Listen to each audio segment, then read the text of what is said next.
வணக்கம் உறவுகளே, சேனலை போய் சப்ஸ்கிரைப் பண்ணி பாருங்கள். ரொம்ப நன்றி. தந்தை பெரியார் மேலே ஏகப்பட்ட விமர்சனங்கள் இப்போ வந்துக்கிட்டு இருக்குது. நிறைய விமர்சனங்கள் வருது. இவனால் சங்கி கூட்டம் தான் நம்மளை பெரியாரை விமர்சிக்கும். அதுக்காக சரியான பதிலடி யாரும் பெரியாரிஸ்டுகள் பூரா கொடுத்துக்கிட்டு தான் இருக்காங்க. ஆனால் இப்போ இவன் சீமானுங்கிறவன் விமர்சிக்கிறான். அதாவது முதல்ல ஆரம்ப காலகட்டங்களில் இவன் துணை டைரக்டராக இருக்கும் பொழுது எப்படியோ பெரியாரிஸ்டுகள் கொண்டு போய் இலங்கையில் விட்டாங்க போட்டிருக்கு ஒரு தடவை. அது ஒரு 2 நிமிஷம் நின்று ஒரு ஃபோட்டோ எடுத்துகிட்டு விட்டாமல் விட்டுருக்கு. அதை வச்சுட்டு முதல்ல வண்டி ஓட்டலாம். அந்த வண்டியை அந்த வண்டி ரொம்ப நாளாக ஓடிச்சு. அதுக்கப்புறம் அப்பையும் சரியான விளம்பரம் கிடைக்கல அவனுக்கு. அப்புறம் திருப்பி பெரியாரிஸ்டுகள் தான் கருப்பு சட்டையை போட்டு மேடையில் பெரியாரிய மேடையில் பேசு அப்படின்னு சொல்லிட்டு பேசி பெரியாரிய மேடையில் பேசி அவனை ஒரு ஆளாக்கி விட்டாங்க. பெரியாரை பற்றி பேசி தான் இவன் ஆளானான். அது வரைக்கும் இவனை யாரும் தெரியாது. சாதாரணமாக அந்த படத்தில் பார்த்தோம்னா நம்ம ஒரு மணிவண்ணன் சார் படத்தில் பார்த்தோம் அப்படின்னா இந்த ஒரு கேரக்டர் நடிச்சிருப்பான், அவ்வளோதான். 2-3 படத்தில் அவனை பார்த்துருப்பான், அவ்வளோதான். மற்றபடி இவன் பெருசாக ஒன்றும் நடிகன் இல்லை. இவன் முகம் யாருக்கும் தெரியாது. ஆனால் பெரியாரிய மேடையில் பெரியாரை பற்றி பேசினதுனால தான் வாகனம் ஓட்டுகிறார்கள், ஏரோப்ளேன் ஓட்டுகிறார்கள், கார் ஓட்டுகிறார்கள், இவன் மண்டையை உடைக்கிறாங்க அப்படின்னு சொல்லிட்டு பேசி என்ன பண்ணால், பெரியாரை பேசினதுனால தான் இவனை நமக்கு தெரியும். பெரியாரை பேசுனதுனால தான் அவன் ஆர்எஸ்எஸ்காரனுக்கும் தெரியும். இவனுக்கு பெரியாரை பேசலைன்னா இவனை யாருக்குமே தெரியாது. ஆக பெரியாரிஸ்டுகளால் வளர்ந்த ஒரு மூதேவி இன்னைக்கு பெரியாரை கடப்பாறையை கொண்டு போய் இடிப்பேன் அப்படிங்கிற அளவுக்கு போயிடுச்சு. இன்றைக்கி இது அதர்ம மனோஜ் சொல்லியிருக்காரு. இன்றைக்கி ஒரு காணொலியில் பார்த்தோம், ஏதோ ஒரு மீட்டிங் போட்டிருக்காங்க, பேசியிருக்காங்க. நடுவரல் புஷ்பராஜ் கூட பேசியிருக்காரு, அதெல்லாம் நல்லா பேசியிருந்தார். அருண்மொழியர் என்ன சொல்கிறாரு, இவனை வன்மையாக எதிர்க்கணும், அதாவது கொடூரமாக எதிர்க்கணும். இவனை லாஜிக்கலாக இவனெல்லாம் ரொம்ப இது பண்ணிட்டு ரொம்ப பெரும்போக்கெல்லாம் எதிர்க்கக்கூடாது அப்படின்னு சொல்லிட்டு கருப்பாக பேசியிருக்காரு. உண்மை இவரனால எதிரி தாங்க நம்மளை அடித்தான், எதிரி தான் நம்மளை பேசணும். ஆர்எஸ்எஸ்காரன் நமக்கு எதிரி, பிஜேபிக்காரன் பெரியாரிஸ்ட்டுக்கு எதிரி, பெரியாருடைய சித்தாந்தத்துக்கு எதிரி. அவன் நேராக விமர்சித்தான், அவனை நேராக நம்ம இது பண்ணோம். ஆனால் இவன் அப்படி இல்லை. இவன் நம்ம ஆளுங்க நிறைய பேர் எட்ட பண்ணுங்களாக இருந்திருக்காங்க, அது வேறு விஷயம். ஆனால் இவன் நம்ம கூடயே இருந்து அரசியல்னால் என்னன்னு இங்கே கற்றுக்கிட்டு வேறு எங்கேயுமே கற்றுக்கல. எங்கே கற்றுக்கிட்ட? சினிமாவில் கற்றுக்கிட்டானா, இல்லை பிரபாகரன் போய் கற்றுட்டு வந்தானா? பிரபாகரன் கதை பூரா எல்லாம் பொய்ன்னு சொல்லிட்டு தெரிஞ்சு போச்சு. ஆமக்கறி சாப்பிட்டது, மீன் ஊறுகாய் சாப்பிட்டது, மான் ஊறுகாய் சாப்பிட்டது, அப்புறம் புண்ணாக்கு சாப்பிட்டது, புடலங்காய் சாப்பிட்டது, மாட்டு மூத்திரம் எல்லாம் தெரிஞ்சு போச்சு.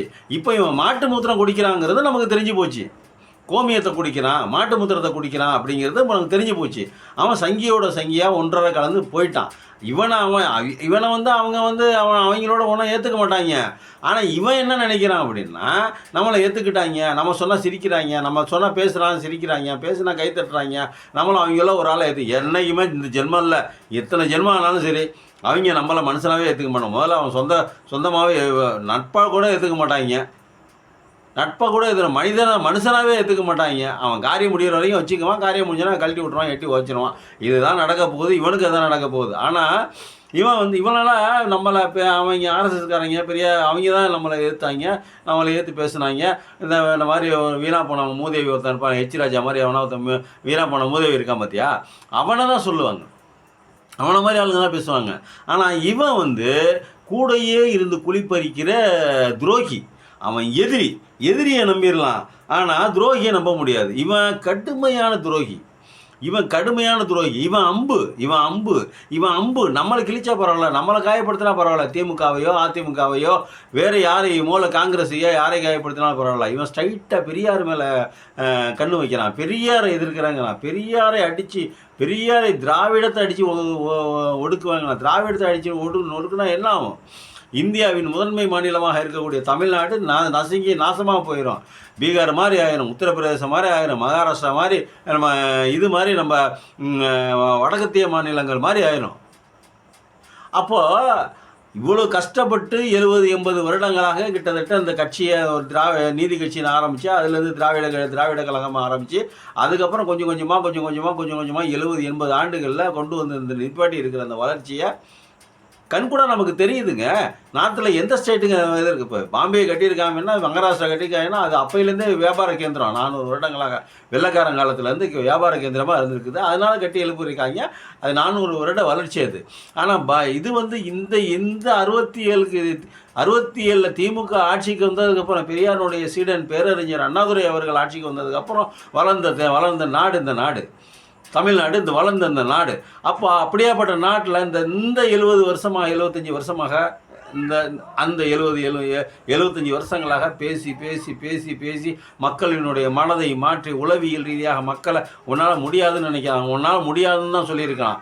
உனக்கு தெரியாதுன்னு சொன்னான். உன்னால் படிக்க முடியாது, படிக்கக்கூடாதுன்னு சொன்னது வேற. படிக்கவே முடியாது அப்படிங்கிற மாதிரி மக்களை மைண்ட் வாய்ஸ் பண்ணி ஒரு திருகல் மாதிரி இங்கிட்டு திருவண்ணா இங்கிட்டு திறக்கு இங்கிட்டு திருவண்ணா அந்த மாதிரி மனிதர்களை நம்ம தமிழ்நாட்டு மக்களை முட்டாளாக்கி வச்சுட்டு போனான். அவன் வச்சிருந்த 2000 வருஷம் வச்சிருந்தது பெரியாருங்கிற ஒரு மனிதர் அவருடைய சிந்தனையில் உதித்து அந்த சிந்தனையின் துளியாக பேரறிஞரும் கலைஞரும் கட்டி காத்த அந்த திராவிடத்தை இவன் வேறையோ கடப்பாறை கொண்டு அடிக்கிறேன் அப்படிங்கிறான். அதுவும் பிராமண கடப்பாறை கொண்டு அடிக்கிறாங்கிறான்.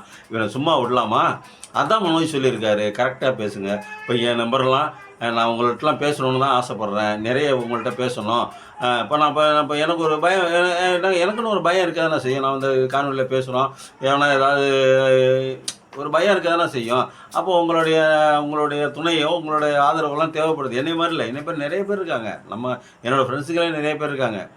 என்ன பெரியார் ஆதரிக்கிறவங்க, பெரியாரிஸ்ட்டுகளாக இருக்கிறாங்க.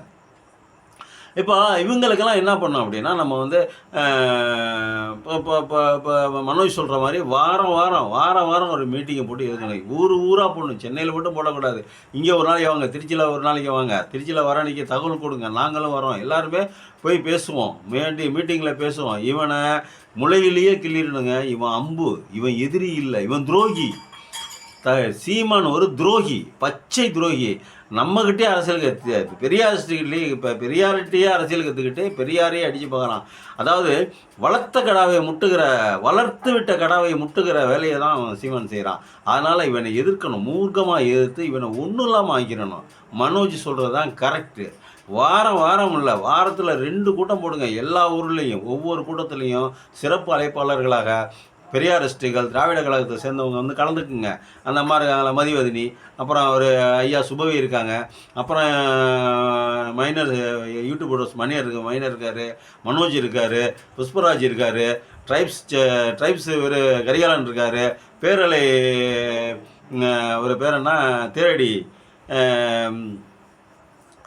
தேரடி அவர் இருக்காங்க, இன்னொருத்தர் இருக்கார், இன்னும் ஜீவசகாப்தன் இருக்கார், செந்தில்வேல் இருக்கார். எல்லாத்தையும் கூட்டிகிட்டு வாங்க. ஊருக்கு மீட்டிங் போடணுங்க. சும்மாவே இருக்கக்கூடாதுங்க. அதற்கான பொருளாதார வசதி கூட நம்ம யார்ட்டையாவது கலெக்ஷன் பண்ணி கூட நம்ம கூட பெரியார் எப்படி கலெக்ஷன் பண்ணி வாழ்ந்தார், இது பண்ணார், அது மாதிரி நம்ம கூட கலெக்ஷன் பண்ணிக்கலாங்க. ஒன்றும் தப்பு இல்லை. ஆளுக்கு 5-10 உண்டியல் கூட இருந்துக்கலாம். கம்யூனிஸ்ட்டு மாதிரி காசு இல்லாட்டினா கூட நம்மள்கிட்ட காசு இல்லாட்டி உண்டியல் கூட இருந்தலாங்க. ஆனால் இவனை ஒழிக்கணுங்க. இவனை இருக்கக்கூடாதுங்க. இந்த மண்ணுக்கு இந்த மண்ணை கேடு பண்ணுறாங்க. நீங்கள் எதுக்கு இவனை ஒழிக்கணுங்கிறான்? இவனுக்கு நமக்கு என்ன இருக்குது? பெரியார் விமர்சிக்கிறதுனால மட்டும் இல்லை, இந்த வளர்ச்சியை கெடுக்க பார்க்குறான். பிராமண கடப்பாறை கொண்டு திராவிடத்தை ஒழிப்போம் அப்படின்னா திராவிடங்கிற ஒத்தை சொல்லு தானே இன்றைக்கி தமிழ்நாட்டை முன்னு கொண்டு வந்துருக்குது. இப்போ ஏன் நார்த் சைட்லலாம் வளரல? சுற்றி இருக்கிற மாநிலங்கள்லாம் ஏன் வளரல? இவர் தான் படிக்க வச்சாரா? பெரியார் தான் படிக்க வச்சாரா அப்படின்னா, ஆமாண்டா, பெரியார் தான் படிக்க வச்சார். பெரியார் தான் படிப்புன்னு சொன்னார். படிக்க சொன்னது பெரியார் தான், படிக்க வச்சது பெரியார் தான். காமராஜர் அரசியலை நிப்பாட்டினது உதவி செஞ்சது பெரியார் தான். அவர் ஜெயிக்கிறது நாங்கள் ஜெயிக்க வைக்கிறோம், நீங்கள் எலெக்ஷனில் நில்லுங்கன்னு சொல்லி ஜெயிக்க வச்சது பெரியார் தான். அவர் மூலமாக தான் பெரியாருடைய சிந்தனைகளை தான் உள்வாங்கி அவர் காமராஜர் கல்வி கண் திறந்த காமராஜர் உருமாறினார். அவர் தான் ஆயிரக்கணக்கான பள்ளிகளை திறந்து வைக்கிறதுக்கு மூல காரணம் வந்து ஒரு தந்தை பெரியார் தான். படிக்க வச்சது பெரியார் தான்டா. நாங்கள் தான் அடித்து சொல்கிறோமே, பெரியார் தான். நீ படிக்க வச்சியா? ஏன் 2000 வருஷம் காலமாக ஏன் அவங்க படித்தாங்களா? நக்கீரன் படித்தாரா? திருவள்ளுவர் படித்தா? அந்த காலத்தில் போய் கேட்டு வா. போய் அதுக்கு நடுவில் இருக்கிற 50 தலைமுறையை கிட்டத்தட்ட 200 300 தலைமுறை காணாமல் வீணாக போச்சு. அதுக்கு நீ என்ன பதில் சொல்கிற? சொல்லு, நீ அதுக்கு ஒரு பதில் சொல்லு. அதெல்லாம் பேச மாட்டான். எந்த பாயிண்ட்டு இவன் பிடிச்சி பேசணும்னு கரெக்டாக பேசி, கரெக்டாக எந்த இடத்துல பேசணும்னு பேசுகிறானோ கரெக்டாக மக்களை போய் ரீச் ஆகிற அளவுக்கு பேசுகிறான். இவன் பேச்சை கைத்தட்டுறதுக்கு ஒரு நாதாரிங்க நிறைய பேர் இருக்காங்க. நம்ம இவனை விடக்கூடாதுங்க. தயவு செஞ்சு நீங்கள் எல்லாரும் ஒன்றிணையணும், பெரியார் ரசிகர்கள் பூரா ஒன்றிணையணும்.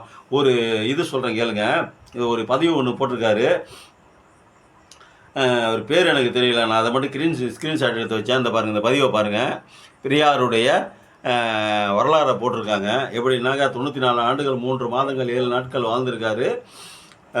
அவர் வந்து சுற்றுப்பயணம் செஞ்சது நாட்கள் வந்து 8200 நாட்கள் வந்து சுற்றுப்பயணம் செஞ்சிருக்காரு. 8200 நாட்கள், கிட்டத்தட்ட வெளிநாட்டில் மட்டும் 392 நாள் சுற்றுப்பயணம் செஞ்சுருக்காரு. தொலைவு வந்து 8,20,000 மைல்கள் நடந்திருக்காரு, போயிருக்காரு சுற்றுப்பயணம் செஞ்சதோடு. ஒப்பீடு வந்து பூமியின் சுற்றுலாவை போல 33 மடங்கு. சந்திரனுக்கு சந்திரனுக்கும் பூமிக்கும் உள்ள தொடர்பை அந்த தூரத்தை மாதிரி 3 மடங்கு பயணம் செய்திருக்கிறார். 8200 நாட்கள் பயணம் செய்திருக்கிறாரு. கலந்து கொண்ட நிகழ்ச்சிகள் வந்து 10,700 நிகழ்ச்சிகள். கருத்துரையாற்றிய காலம் வந்து 21,400 மணி நேரம் பேசியிருக்கார். 21,400 மணி நேரம். நாட்கணக்கில் 892 நாள் நிமிஷங்களில் அது நிறையா போகுதுன்னு வச்சுங்களேன். அத்தனை இதையும் சொற்பொழிவையும் ஒளிநாடாவில் பதிவு செஞ்சு கேட்டோம்னா 2 ஆண்டுகள் 6 மாதங்கள் 11 நாட்கள் தொடர்ந்து ஓடிக்கிட்டே இருக்கும் அப்படிங்கிறாரு. அப்போது நீங்கள் ஒன்று நினச்சி பாருங்கள், 10,700 நிகழ்ச்சிகளில் கலந்துக்கிட்டு கிட்டத்தட்ட 21,400 மணி நேரம் பேசியிருக்காரு. யாருக்காக பேசினார்? எதற்காக பேசினார்? அவர் குடும்பத்துக்காக பேசினாரா? அவர் பிள்ளைங்களை படிக்க வைக்கிறதுக்காக பேசியிருக்காரா? இல்லை அவங்க பொண்டாட்டி பிள்ளைங்க சொத்து சுகமாக வாழங்கிறதுக்காக பேசியிருக்காரா? இல்லை திரள் நிதி வாங்கி திங்கிறதுக்காக பேசினாரா? பிச்சை எடுத்தார், 5க்கும் 10க்கும் பிச்சை எடுத்தார். காசு கொடு, பேர் வச்சா காசு 50 கொடு, 8 கொடு அப்படின்னு வாங்கியிருக்காரு பெரியார். அந்த மாதிரி வாழ்ந்திருக்காரு. அந்த மாதிரி அவன் வந்து அப்படியெல்லாம் பேசணுங்கிற அவசியம் இல்லை. 8,700 நிகழ்ச்சிகளை கலந்துக்கணுங்கிற அவசியம் இல்லை. 8,20,000 மைல் தூரம் பயணம் பண்ணணுங்கிற ஒரு அவசியம் இல்லை. ராஜா மாதிரி கோடீஸ்வரனாக வீட்டில் வாழ்ந்துருக்கலாம். எதுக்கு பயணம் செஞ்சார்? ஏன் பயணம் செஞ்சார்? மக்களுக்காகத்தானே. இந்த சூத்திரப்பட்ட ஒழியணும் தானே, மக்களை படிக்க வைக்கணும் தானே. அவ்வளவு கஷ்டப்பட்டு உழைச்சி திராவிடத்தை வளர்த்து இன்னைக்கு தமிழ்நாட்டை முன்னுக்கு கொண்டு வந்திருக்காரு. ஆனால் அந்த திராவிடத்தை ஒழிக்கணும்னு நினைக்கிற இவனை என்ன பண்ணலாம்? இவனை என்னங்க பண்ணலாம்? அவனை இப்போ திராவிடத்தை ஒழிச்சா என்ன ஆகும்? நான் நிறைய காணொலிகள் போட்டேன் ஏற்கனவே. சப்ஸ்கிரைப் தான் யாரும் பண்ண மாட்டேங்கிறாங்க, ஷேர் பண்ண மாட்டேங்கிறாங்க, லைக் பண்ண மாட்டேங்கிறாங்க. லைக் பண்ணுங்கள், சப்ஸ்கிரைப் பண்ணுங்கள், ஷேர் பண்ணுங்கள். ஏற்கனவே நிறைய காணொலிகள் போட்டிருக்கிறேன். நான் திராவிடம் ஒழிஞ்சா என்ன ஆகும்? நீயும் நானும் செத்துருவோம்டா, வாழ முடியாது அப்படின்னு சொல்லியிருக்கிறேன். நான் வாழ விட மாட்டான் பார்ப்பான். இந்த அப்போ நீட்டு கொண்டு வந்திருக்காங்க. இந்த ஒன்றும் இல்லைங்க. அப்போ பாருங்கள், ஒரு பில்கிஸ் பானு வழக்கில் கைதான அந்த 10 பேர்த்தையும் ரிலீஸ் பண்ணாங்களா? பார்ப்பனர்கள் நல்லவர்கள் அப்படின்னு சொல்லிட்டு ரிலீஸ் பண்ணாங்களா? அவங்கள திருப்பி ஒருத்தருக்கு உள்ளே போட்டாச்சு. அது வேறு விஷயம்னு வச்சுக்கோங்க. இப்போ ஒரு எம்எல்ஏ செங்கன்னு அவன் பேருன்னு நினைக்கிறேன், சங்கி. அவன் வந்து ஒரு பொண்ணை கொன்று அவங்க அப்பாவை சிறையிலேயே அவங்க அப்பாவை என்ன பண்ணியிருக்கான்? கொண்டு போட்டிருக்கான். சாட்சிகளை துப்பாக்கிகளை சுட்டிருக்கான். அவங்க 2 அத்தைங்கெல்லாம் லாரி ஏற்றி கொண்டிருக்காங்களாம். இதெல்லாம் ஃபேஸ்புக்கில் வருது, நீங்கள் பாருங்கள், வரும், நீங்கள்லாம் பார்த்துருப்பீங்க. அவனை வந்து ஜெயில் வாசலே மாலை போட்டு வரவேற்கிறாங்க. என்னங்க சாதனை பண்ணிட்டான் அவன்? கேவலமாக இல்லை? அந்த நாய்ங்களுக்கு இவன் போய் சப்போர்ட் பண்ணிக்கிட்டு அந்த கடப்பாறையை வச்சு திராவிடத்தை ஒழிப்பாங்களாம். நீ பெரியாரை விமர்சிக்கிறதோ, திமுகவை திட்டுறதோ, அதிமுகவை திட்டுறதோ அதெல்லாம் வேறு விஷயம். அதெல்லாம் நீ கட்சிகளை திட்டுறதுங்கிறது வேறு விஷயம். நீ காங்கிரஸை திட்டிக்க, யாரை வேணாலும் திட்டிக்க. ஆனால் பெரியாரை தொட்டால் இந்த நாடு நாசமாக தான் போகும். பெரியார் ஒருத்தர் இல்லைன்னா நம்மலாம் இல்லை. இந்த மாதிரிலாம் பேசிகிட்டு இருக்க முடியாது. பாரதிங்கிற எவனையோ ஒருத்தனை சங்கி பயில கூட்டு வந்து அவன் பேச்செல்லாம் பேசுகிறான். இவனை என்ன ஜென்மத்தில் சேர்க்குறதுங்க? ஏங்க, இவங்களெல்லாம் தொட்டால் தான் திட்டு, இவனெல்லாம் பார்த்தா தான் திட்டு, பார்த்தாலே திட்டு அப்படின்னு சொல்லிட்டு சொன்ன ஒரு சமூகத்திலேருந்து வந்த ஒருத்தன் இன்றைக்கி பாருங்கள், பெரியாரை கொண்டு போய் எங்கே கொண்டு போய் நிப்பாட்டுறான் பாருங்கள். எவ்வளோ கேவலமான வளர்த்த கடை மாறல பாய்திருக்கு பார்த்தீங்களா? அதை விட கொடுமை வேறு எதுவுமே இல்லைங்க. இதுதாங்க கொடுமைங்கிறது. இவனெல்லாம் என்னங்க பண்ணலாம்?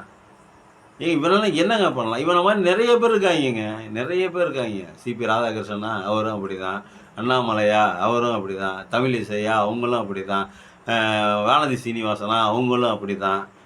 எவ்வளோ பேர் இருக்காங்கங்கிறீங்க.